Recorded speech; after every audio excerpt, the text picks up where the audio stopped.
rejoindre. Bonjour à tous. Voyons ensemble tout de suite les trois titres de ce nouveau journal. En Côte d'Ivoire, l'opération de révision de la liste électorale prorogée jusqu'au 30 juin prochain, annonce faite hier par la Commission électorale indépendante, la CEI.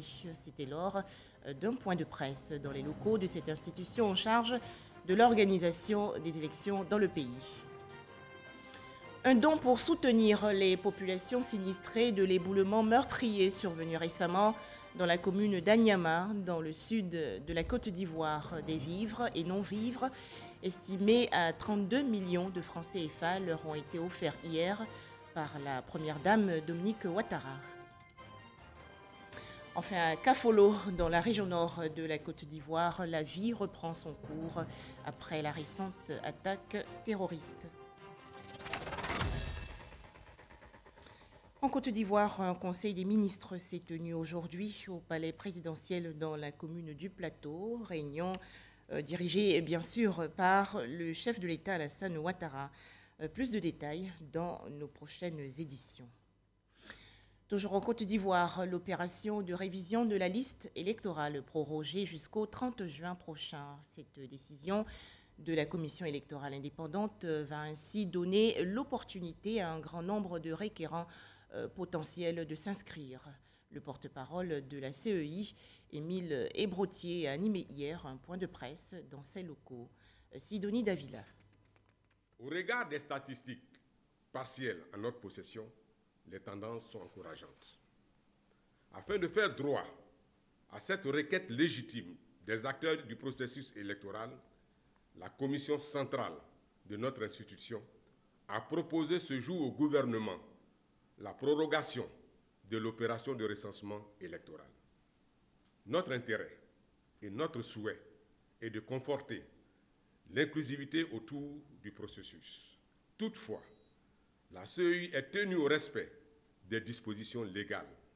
Elle ne peut donc pas proroger indéfiniment le recensement électoral car elle est contrainte d'organiser le scrutin présidentiel le 31 octobre 2020, conformément à la Constitution, et de publier la liste électorale provisoire 3 mois avant le scrutin, soit le 1er août 2020 au plus tard, comme le prescrit le Code électoral. C'est pourquoi nous proposons la prorogation du recensement électoral jusqu'au 30 juin 2020. La CEI réitère son appel en vous invitant à venir nombreux vous faire enrôler. Nos équipes de recensement ont été renforcées. La première session du dialogue politique Côte d'Ivoire-Union européenne s'est ouverte hier au ministère des Affaires étrangères dans la commune du Plateau, rencontre présidée par le ministre Ali Koulibaly. Plusieurs sujets au centre des échanges, notamment la présidentielle d'octobre prochain. Les explications de Michel Digré. La délégation de l'Union européenne en Côte d'Ivoire en face plusieurs ministres du gouvernement ivoirien. C'est le premier dialogue politique entre les deux parties au titre de l'année 2020.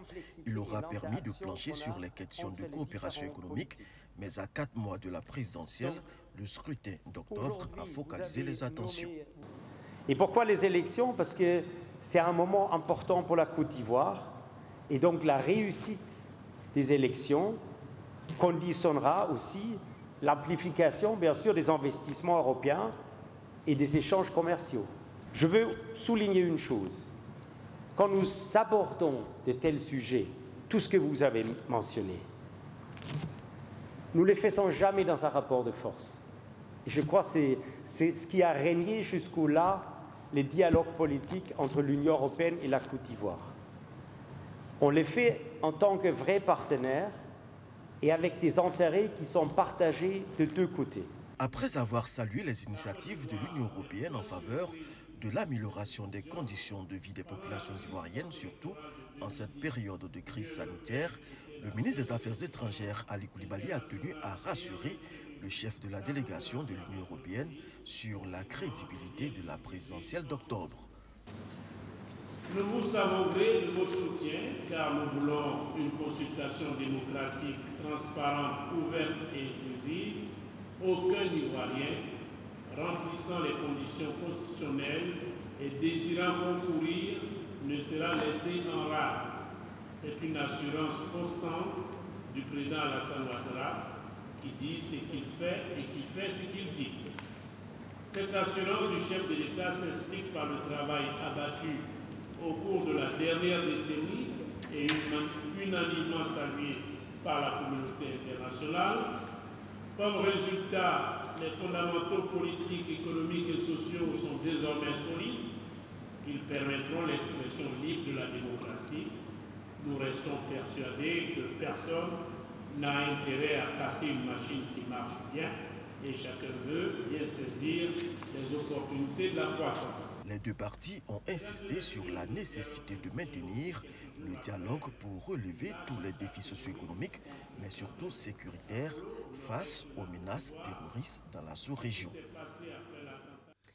La Côte d'Ivoire va donc élire son nouveau président de la République en octobre prochain. Mais avant le scrutin, des journalistes ivoiriens ont participé du 1er au 12 juin dernier à Abidjan à une formation sur la communication en période électorale. Ce projet intitulé « La paix par mois » a été initié conjointement par la Fondation Konrad Adenauer Stiftung et le regroupement des acteurs ivoiriens des droits humains.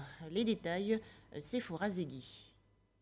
Ces journalistes sont désormais outillés pour la couverture médiatique des futures échéances électorales. 100 au total ont bénéficié de formations à distance via Internet. À travers le projet La paix par mois, la Fondation Konrad Adenauer Stiftung et le regroupement des acteurs ivoiriens des droits humains veulent préparer ces journalistes à l'approche de ce nouveau cycle électoral au traitement neutre, impartial et objectif de l'information. Les journalistes prennent un rôle très spécial parce que les dernières élections et les dernières décennies ont montré que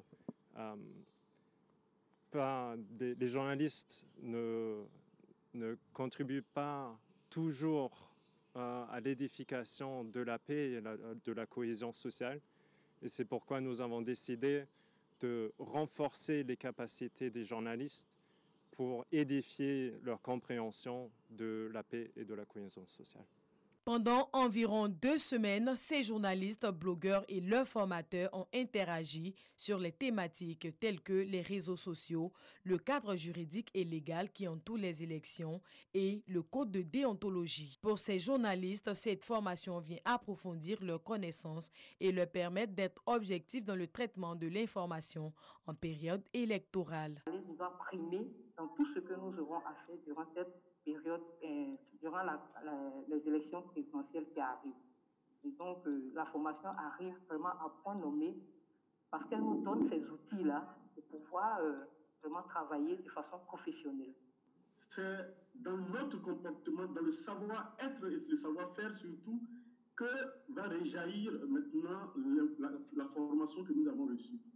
C'est une formation qui appelle à un changement de comportement pour ceux qui, en tout cas, se reconnaissent dans les reproches qui sont faits et qui appelle à continuer ou à améliorer encore ce qui est fait pour ceux qui, en tout cas, se retrouvent dans le bon camp. La formation, pour moi, a été l'occasion de présenter les différents cadres juridiques qui encadrent les élections en Côte d'Ivoire et de mettre cela en rapport avec le travail des journalistes.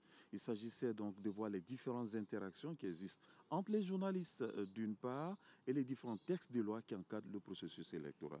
L'objectif de ce projet initié par la Fondation Konrad Adenauer Stiftung et le regroupement des acteurs ivoiriens des droits humains est de promouvoir l'implication des jeunes, des femmes et des journalistes dans la consolidation de la cohésion sociale et du dialogue démocratique dans 27 localités de la Côte d'Ivoire.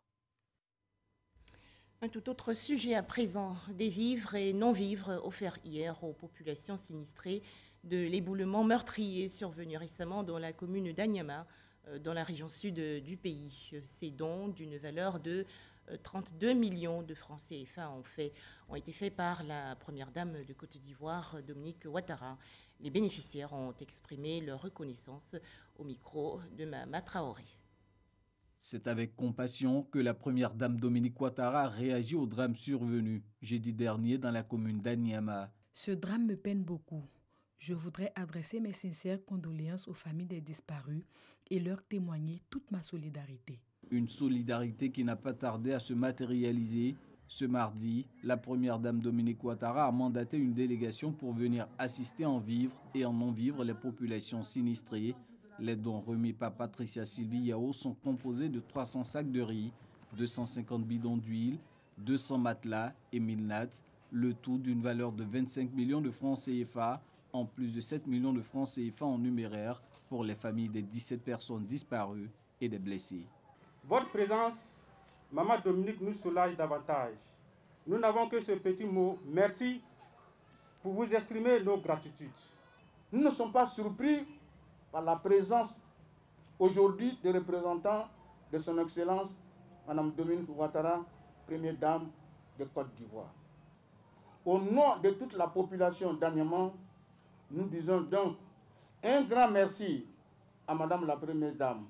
Ajouter à ce soutien humanitaire des mots de réconfort à l'endroit des victimes. Elle nous charge surtout de vous dire Yako, comme on le dit chez nous en Côte d'Ivoire, de vous dire Yako pour cette grande perte. Je voudrais également lancer un appel au nom de Madame la Première Dame à nos frères et sœurs qui malheureusement continuent d'occuper des zones à risque, qui vivent encore dans des zones dangereuses pour la vie de leur famille, de leurs enfants. Madame la Première Dame vous demande, chers parents, de quitter ces zones afin que la Côte d'Ivoire ne déplore plus de tragédies comme celle-là en temps de pluie.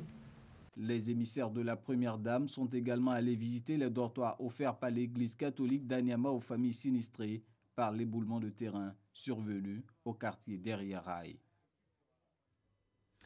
Direction Kafolo, dans la région nord du pays. Une quinzaine de jours après l'attaque terroriste survenue dans ce village, la vie reprend peu à peu son cours. Plusieurs forces de l'ordre ont été déployées pour sécuriser la zone. Tout de suite, le constat de Soro Corona de RTI Bouaké. Kafolo, c'est le village abritant les bases de l'armée ivoirienne attaquée par des inconnus lourdement armés. Cette attaque meurtrière a freiné les activités des populations de Kafolo et des villages environnants. Après une semaine, ça n'allait pas. Du jeudi jusqu'au mercredi, il n'y avait pas d'activité. Ce n'est que d'abord le gouvernement, par le biais du sous-préfet, qui est venu d'abord nous remettre un peu. On a commencé à se sensibiliser, à avoir le courage. On a arrêté, on a fait une semaine même, on ne voyageait pas. On avait peur pour voyager.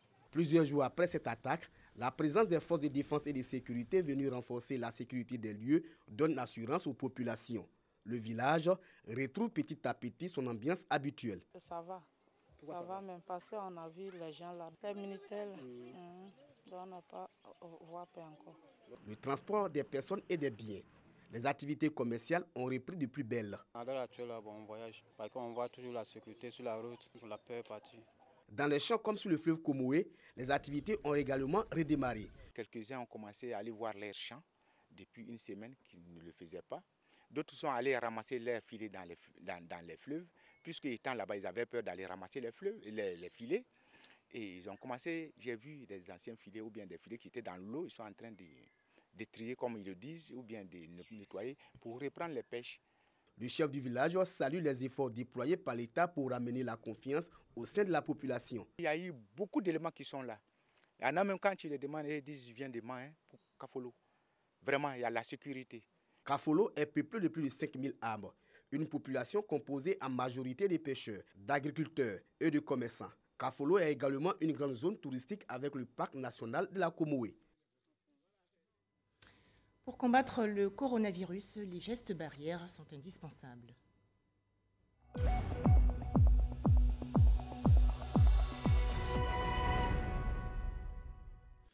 En Côte d'Ivoire, 227 nouveaux cas de coronavirus ont été enregistrés hier par le ministère de la Santé et de l'Hygiène publique, ce qui porte à 7 904 le nombre de cas confirmés, dont 3 182 personnes guéries et 58 décès. Les explications du directeur général de la Santé, le professeur Mamadou Samba.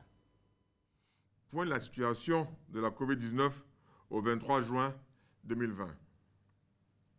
Le ministère de la Santé et de l'Hygiène publique a enregistré ce jour, mardi 23 juin 2020, 227 nouveaux cas de COVID-19 sur 1303 échantillons prélevés, soit 17,4% de cas positifs. 54 guéris et 2 décès. Nous déplorons 2 décès dans un établissement sanitaire privé. Il s'agit d'une patiente de 51 ans, obèse, diabétique et hypertendue, décédée le 21 juin, et d'une autre patiente de 66 ans, décédée le 22 juin, avec pour antécédent un lupus érythémateux disséminé. Le ministre de la Santé et de l'Hygiène publique présente ses condoléances aux familles éplorées. À la date du 23 juin 2020, la Côte d'Ivoire compte donc 7 904 cas confirmés, dont 3 182 personnes guéries, 58 décès et 4 664 cas actifs. Le nombre total d'échantillons est de 47 299. Le ministre de la Santé et de l'Hygiène publique rappelle que la pandémie n'est pas terminée. Il exhorte les populations vulnérables, notamment les personnes âgées et les personnes atteintes de maladies chroniques, à réduire leurs déplacements afin de se protéger et de préserver leur santé. Le ministre de la Santé et de l'Hygiène publique en appelle donc à la discipline et au strict respect des mesures barrières. Pour stopper la transmission, nous devons tous être responsables. Si vous toussez, avez de la fièvre, des difficultés respiratoires et une perte de goût et de l'odorat, n'hésitez pas à vous rendre dans un des centres d'accueil de dépistage COVID-19 ou appeler les numéros gratuits suivants, le 101, le 119, le 125 et le 143. Le ministre de la Santé et de l'Hygiène publique remercie et félicite tous les acteurs du système de santé pour leur engagement et leur dévouement dans la lutte contre la pandémie. Fait à Abidjan le 23 juin 2020, Dr Eugène Akawale, ministre de la Santé et de l'Hygiène publique. Quels sont les chiffres du coronavirus hors de chez nous? 14 568 cas confirmés, dont 95 décès au Ghana. Au Mali, 1978 cas confirmés, dont 111 décès. Le Maroc annonce 10 693 cas confirmés de coronavirus, dont 214 décès. La Mauritanie avec 3 292 cas confirmés, dont 114 décès. En République démocratique du Congo, 6 027 cas confirmés, dont 135 décès. À retenir dans le monde entier, 9 384 626 cas confirmés de coronavirus, dont 5 072 342 personnes guéries et 480 432 décès. Des chiffres révélés aujourd'hui par l'Organisation mondiale de la santé.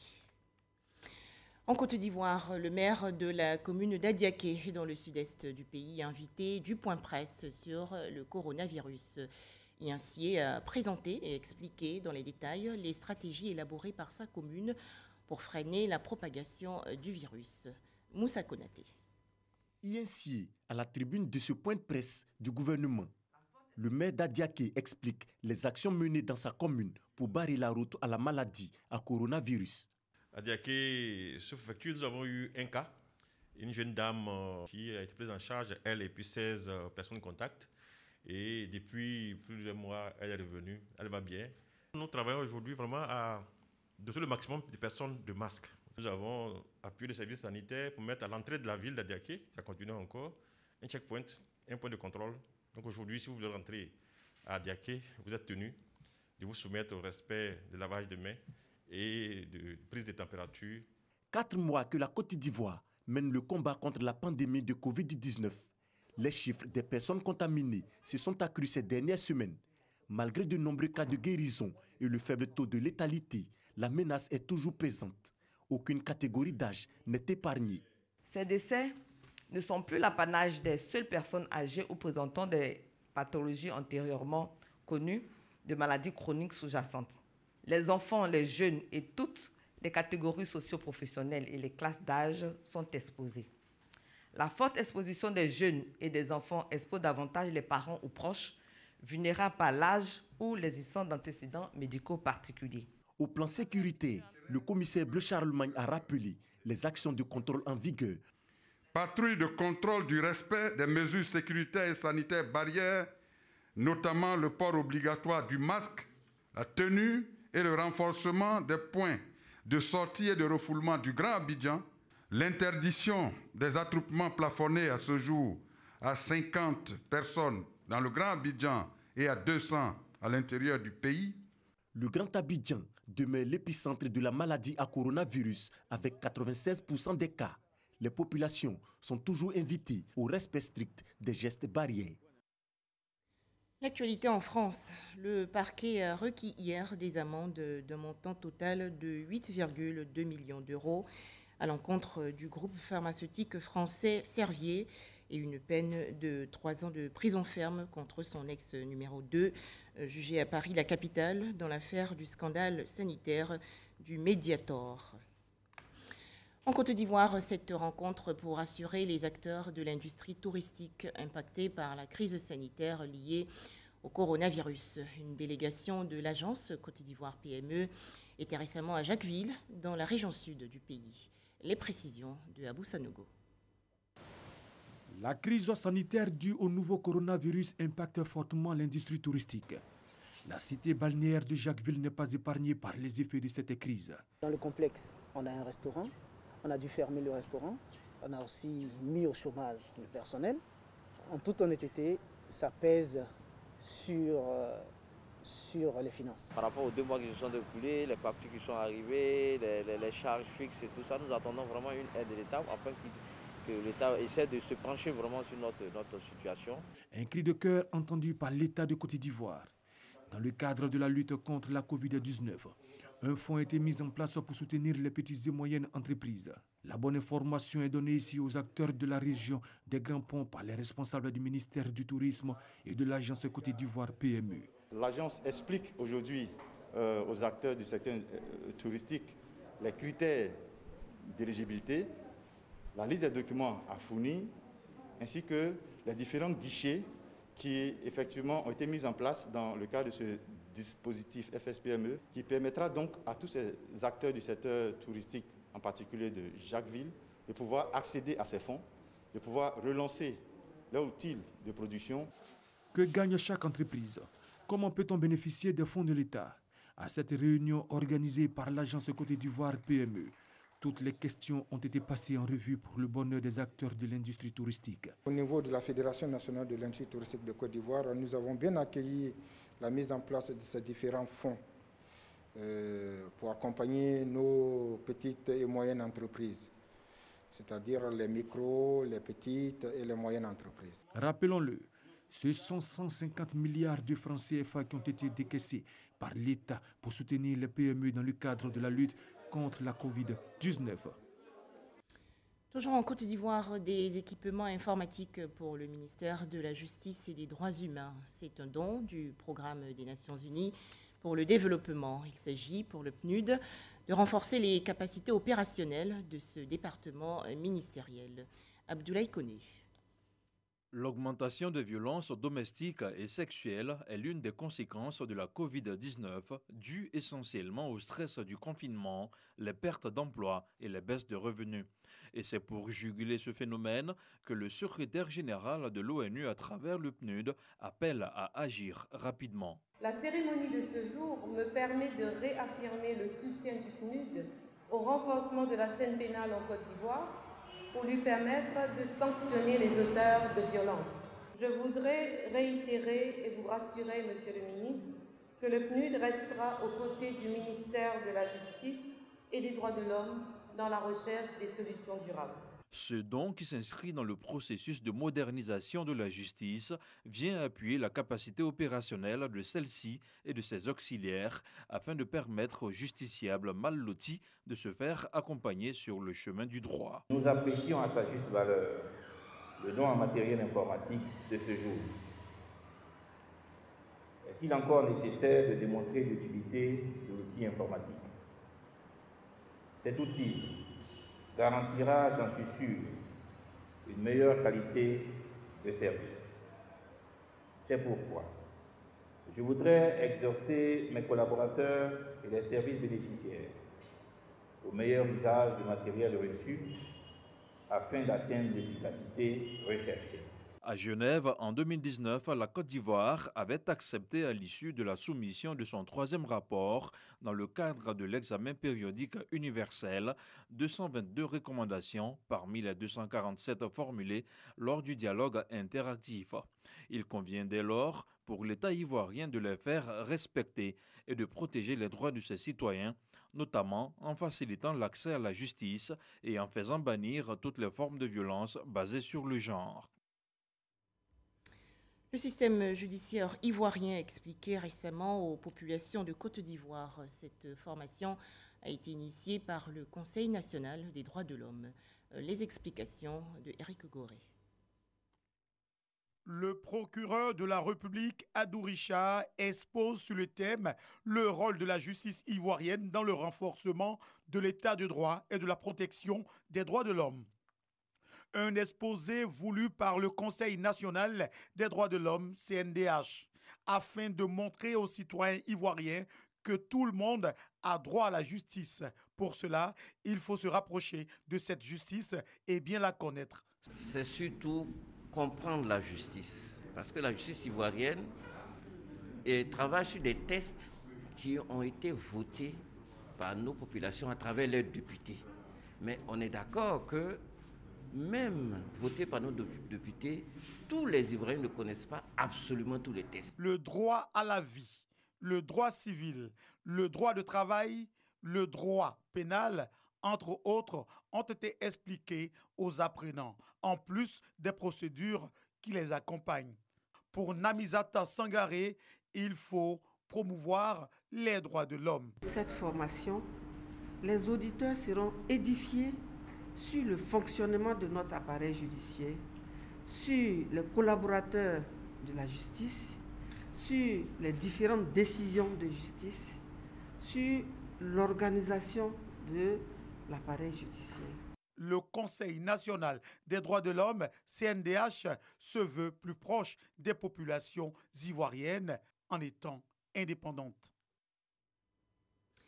En image, direction La Haye, aux Pays-Bas. La Cour pénale internationale poursuit aujourd'hui l'examen des observations orales dans l'appel contre l'acquittement de l'ex-président ivoirien Laurent Gbagbo et de son ancien ministre Charles Blé Goudé.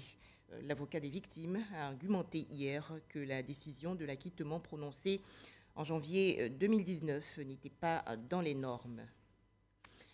En Côte d'Ivoire, du matériel roulant et des équipements informatiques offerts récemment aux opérateurs du foncier rural. C'est un don de l'agence foncière rurale. L'AFOR veut ainsi accélérer son projet d'amélioration de la politique foncière rurale en Côte d'Ivoire. Serge Collia. Cette cérémonie de remise de clés marque un tournant décisif dans la mise en œuvre de la politique foncière rurale en Côte d'Ivoire. Ces véhicules et ces motos pour topographes et ces ordinateurs, remis ici par le directeur général de l'AFOR, l'agence foncière rurale, aux opérateurs, vont permettre de mieux sécuriser le domaine foncier rural. Il ne suffit pas d'avoir sélectionné des entreprises. Il faut s'assurer que ces entreprises ont les moyens de leur action sur le terrain. Donc c'est une phase pour montrer que nous sommes sortis même de la phase de maturation, de conception, de réflexion, pour maintenant implémenter le projet réellement sur le terrain. En Côte d'Ivoire, la sécurisation du domaine foncier rural est un défi essentiel pour la consolidation de la paix et de la cohésion sociale. L'État doit encore faire face à des problèmes comme la délimitation des territoires de village et la certification foncière. Pour les opérateurs récipiendaires, ces matériels vont aider à résoudre ces problèmes. Le processus de délimitation, c'est un processus multi-acteurs qui faisait intervenir donc des acteurs institutionnels et puis des opérateurs techniques et puis la société civile. Mais il manquait un maillon essentiel qui était la coordination et la gestion même du foncier. Et c'est ce manque-là qui a été comblé. La remise de cet équipement s'inscrit dans le cadre du PAMOFOR, le projet d'amélioration et de mise en œuvre de la politique foncière rurale en Côte d'Ivoire. Soutenu à hauteur de 32 milliards de francs CFA par la Banque mondiale, le projet concerne les régions de la Nibitiassa, de la Mé, du Nzi, du Sud Komoué, du Bafing et de l'Indénié du Ablin. Enfin, c'est une première au Mali. Le dialogue entre les leaders du mouvement contestataire M5 et les représentants de la majorité présidentielle s'est ouvert hier à Bamako, la capitale. Rappelons que le mouvement contestataire M5 réclame la démission du chef de l'État malien, Ibrahim Boubacar Keïta. Et c'est la fin de cette édition. Merci de nous avoir suivis.